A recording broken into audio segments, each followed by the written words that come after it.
with the level of complexity of the technology that we're employing, are we asking too much of our folks to say, okay, I need you, you're an 18 Bravo, I'm going to send you to this robotics training, which we're doing, okay, and they're doing great, but do we need to give that guy one more thing to do, or do we need to have a robotics MOS?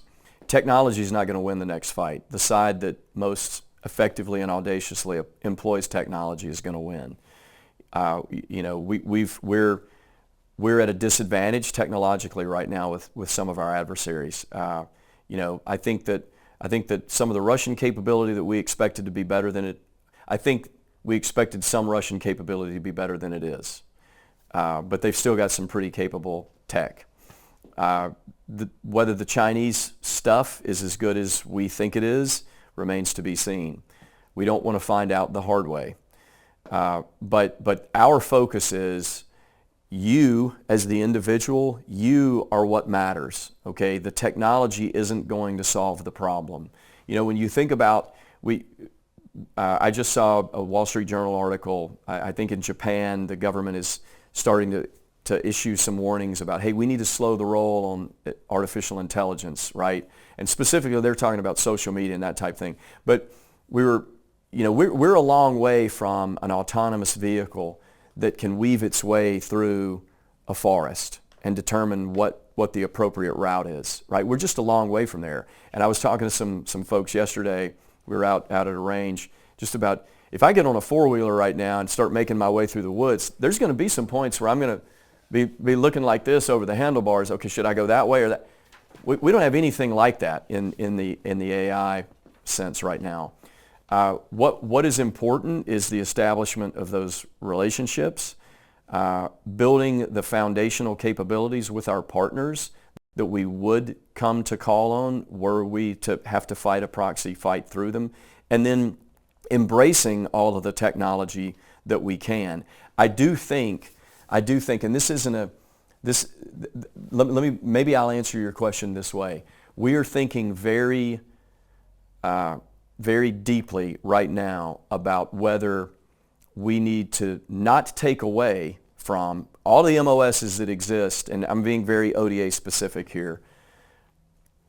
All the MOSs that exist on an ODA right now today are hugely important, but we're also asking ourselves, okay, with the level of complexity of the technology that we're employing, are we asking too much of our folks to say, okay, I need you, you're an 18 Bravo, I'm going to send you to this robotics training, which we're doing, okay, and they're doing great, but do we need to give that guy one more thing to do, or do we need to have a robotics MOS? So an 18 series guy on a detachment as an addition, not an in lieu of, but as an addition, whose sole job is to work with unmanned systems, whether they're in the air, whether they're on the ground, whether they're subterranean, whether they're underwater. He's the guy. He's like, no, I'm the robotics guy. I know how to fix these things. I know how to, hotwire these things. I know how to employ various different types of systems. I know how to work the loitering munitions, et cetera, et cetera. And we're thinking the same thing about fires. I mean, when did you come into SF? In 2008. Yeah, 2008. So I think the SOTAC program, the Special Forces JTAC program started. I think we stood that up while I was still a detachment commander, so early 2000s, like 2000, 2001. And I remember at the time thinking, wow, this is an entire MOS in the Air Force, and we're going to make this an additional duty for guys on an ODA. My medic was the 100%. I lived it as a group commander. All the group commanders, just maintaining the certifications alone is a tremendous task. And frankly, we're always behind. So now add on to that shooting long-range air-launched precision effects from 500-600 kilometers away from a B-2 that, oh, by the way, in flight has got to track, some sort of surface vessel. Okay, track quality, ever heard of that? Right, that's a big deal in the Indo-Pacific theater. If you don't have a certain track quality, then whatever the munition you've launched, whatever that is, it's not going to actually get to where it's supposed to get and hit the thing it's supposed to hit, right? Not to mention, how many of those do you need to create an effect on that kind of target, et cetera, et cetera. The complexity of the task of controlling fires and being an expert in fires, it's too much, I think, at this point to be an additional duty. So we're looking at those two specific things. So back to your original question, how do you keep the man or woman at this point, the individual soldier, the Special Forces soldier, the center? It's by adjusting and thinking the way we are, which is, okay, I need you to be really good at your job. I've given you too many tasks. Okay, there's a reason that some airplanes have more than 2 people in the cockpit, right? I mean, it's a lot for one guy to do. And so I would say that's a very specific example of how we're thinking in a little bit of a transformative way, in a creative way, back to the Who We Are document, about what we can do in the future to keep the individual in the center of what we're doing. Yeah, that would be a big shift. And you talk about transitioning of the MTO. Yeah, exactly. Yes. Yeah. That will have to be part of it. I think that when we go around and talk to team sergeants, the one thing every single one of them asks for is more time.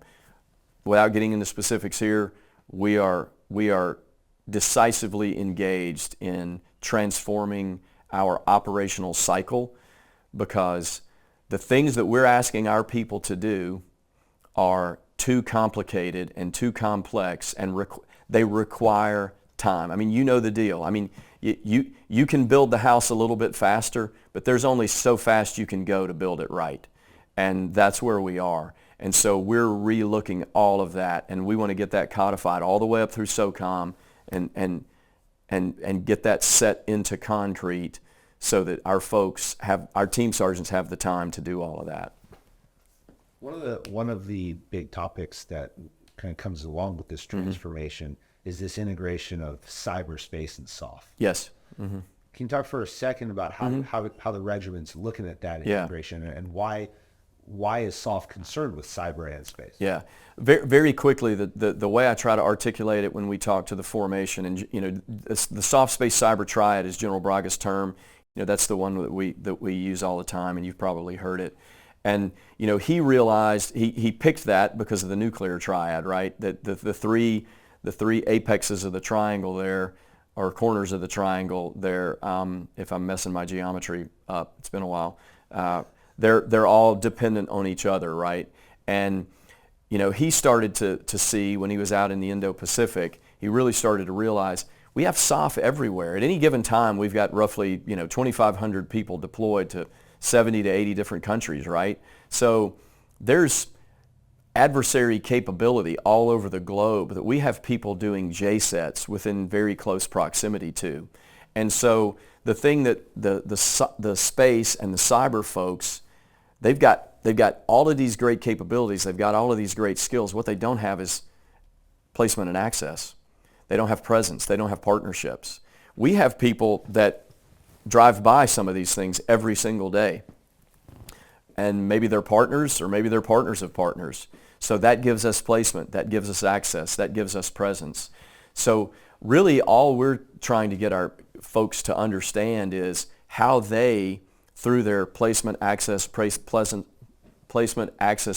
and partnerships, how they can provide a capability to the space, anyone with space capabilities, anyone with cyber capabilities, to employ what they have, either over the horizon or at the physical site. And so we're not trying to turn our folks into space and cyber experts. We may actually, that's kind of what we're looking at next. Do we need an 18 series cyber MOS? Do we need an 18 series space MOS? We're looking at a lot of these capabilities going into the future, because the information or the information environment is becoming so critical, especially when you get into technology, to everything we're doing. We're looking at those farther down the road as far as potential additional MOSs too. But that's how we're linking it together. The thing I try to tell everybody is, hey, 50 years ago, you looked at the enemy through a pair of binos. Now you're looking at the enemy with a bunch of different sensors on some sort of platform, whether it's ground-based or air-launched or space-based. It's still surveillance. It's still reconnaissance. You're just using a different tool. And likewise, you used We went to a lock picking course, to figure out how to get into the front door. And those are still valuable, right? Now, you don't even have to pick the lock. You can unlock the lock through cyber means, over the horizon, et cetera, et cetera, et cetera.